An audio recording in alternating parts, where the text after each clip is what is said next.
ہم نے ان سے کہا تھا کہ تم دتکارے ہوئے بندر بن جاؤ۔ پھر ہم نے اس واقعہ کو اس زمانے کے اور اس کے بعد کے لوگوں کے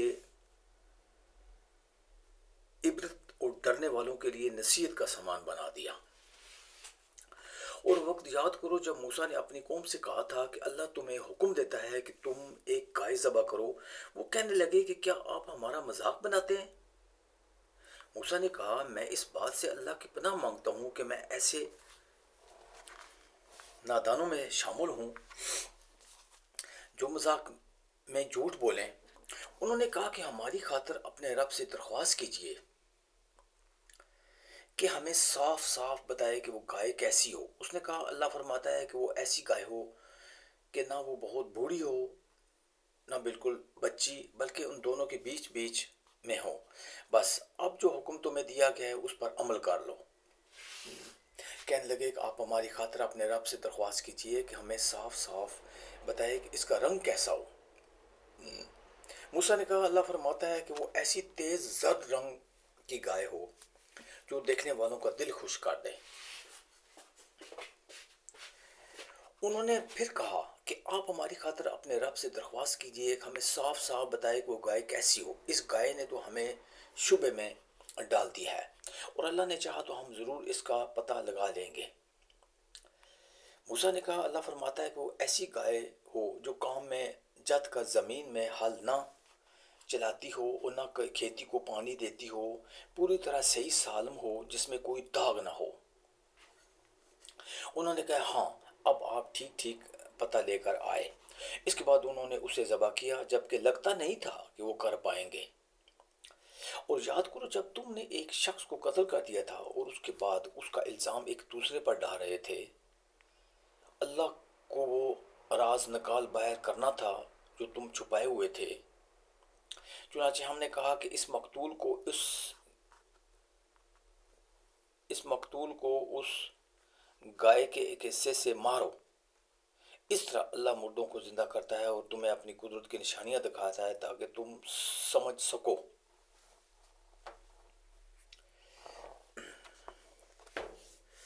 تشریح کہ یہ حکم بھی اسی چھوٹ میں داخل ہے۔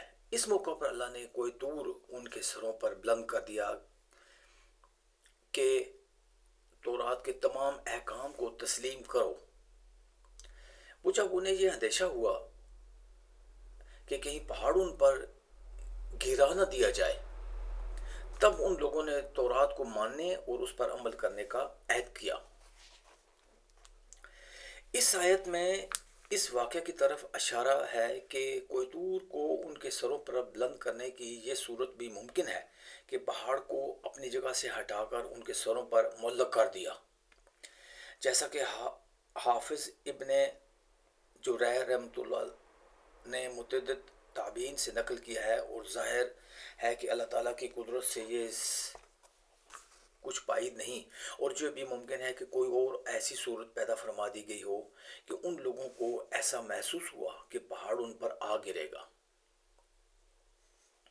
مثلاً کوئی زلزلہ آ گیا ہو جس سے انہیں ایسا لگا کہ پہاڑ گرنے والا ہے۔ چنانچہ سورہ اعراف آیت نمبر 171 میں اس واقعہ کے بارے میں الفاظ یہ ہیں کہ اس لفظ میں نطق استعمال ہوا جس کے معنی ہے لغت میں زور زور سے ہلانے کے آتے ہیں۔ دیکھیے قاموس المفردات القرآن۔ لہذا آیت کا یہ ترجمہ بھی ممکن ہے کہ جب ہم نے پہاڑ کو ان کے اوپر زور سے اس طرح ہلایا کہ ان کو یہ گمان ہوا کہ وہ ان پر گر پڑے گا۔ یہاں یہ بات واضح ہے کہ کسی شخص کو ایمان قبول کرنے پر تو زبردستی مجبور نہیں کیا جا سکتا، لیکن جب ایک شخص ایمان لے آئے تو اسے نافرمانی پر سزا بھی دی جا سکتی ہے، اور ڈرا دھمکا کر حکم ماننے پر آمادہ بھی کیا جا سکتا ہے۔ بنی اسرائیل چونکہ ایمان پہلے ہی لا چکے تھے، اس لیے ان کو اللہ کے عذاب سے ڈرا کر فرما برداری پر آمادہ کیا گیا۔ نمبر 50، سنیچر کو عربی اور عبرانی زبان میں سبت کہتے ہیں۔ یہودیوں کے لیے اسے ایک مقدس دن قرار دیا گیا جس میں ان کے لیے معاشی سرگرمیاں ممنوع تھیں۔ جن یہودیوں کا یہاں ذکر ہے وہ غالباً حضرت داؤد علیہ السلام کے زمانے میں کسی سمندر کے کنارے رہتے تھے اور مچھلیاں پکڑا کرتے تھے۔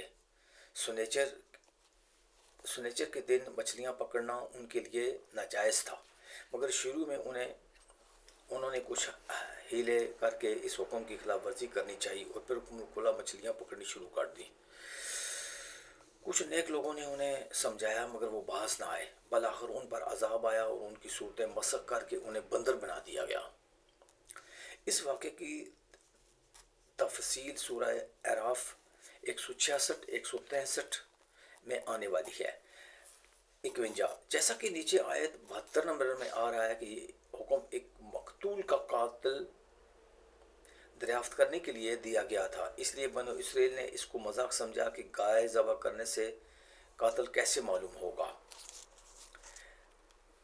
52 مطلب یہ ہے کہ شروع میں جب انہیں گائے ذبح کرنے کا حکم ہوا تھا تو کسی خاص قسم کی گائے نہیں بتائی گئی تھی، چنانچہ وہ کوئی بھی گائے ذبح کر دیتے تو حکم پورا ہو جاتا، لیکن انہوں نے خواہ مخواہ خود خرید شروع کر دی، جس کے نتیجے میں اللہ تعالیٰ نے نت نئی شرطیں عائد فرمائیں اور ایسی گائے تلاش کرنا مشکل ہو گیا جو ان شرطوں کو پورا کرتی ہے، یہاں تک کہ ایک مرحلے پر ایسا محسوس ہونے لگا کہ شاید وہ ایسی گائے تلاش کر کے ذبح کرنے کے قابل نہ ہوں۔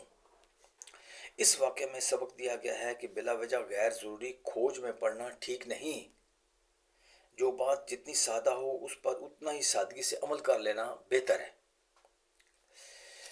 53 اس واقعے کی تفصیل تاریخی روایات میں یہ آئی ہے کہ بنو اسرائیل کے ایک شخص نے اپنے ایک بھائی کو اس کی میراث